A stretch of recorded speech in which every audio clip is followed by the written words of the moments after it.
Hello guys, welcome back to my channel. তোমরা সবাই কেমন আছো? আশা করি সবাই ভীষণ ভালো আছো, আমিও খুব ভালো আছি।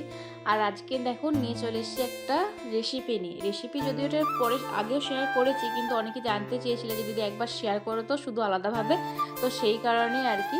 তো এটা ছিল মাটন পকোড়ার রেসিপি, সেরকম কিছুই না। প্রথমেই দেখতে পেলে বাঁধাকপি ছিল, বাঁধাকপির পরে পরে চলে এসেছিলো পেঁয়াজ কুচি, আদা বাটা, রসুন বাটা, তারপরে গুঁড়ো মশলাগুলো হলুদ, নুন, লঙ্কার গুঁড়ো, ধনে গুঁড়ো, জিরে গুঁড়ো সব কিছু মিক্সড করে, তারপর বেসনের সাথে কর্নফ্লাওয়ারটাকে মিশিয়ে সব কিছু ভালো করে মেখে নেওয়ার পরে মটনের পিসগুলোর সাথে আরও একবার ভালো করে মেখে নেওয়া হলো।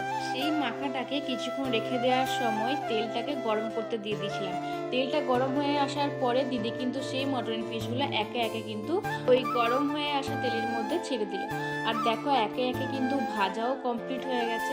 হ্যাঁ জানি হয়তো ডেকোরেশনটা সেরকমভাবে করা হয়নি, কারণ এটা আমাদের ফিস্টের মধ্যে রেসিপিটা হয়েছে, তো সেই কারণে।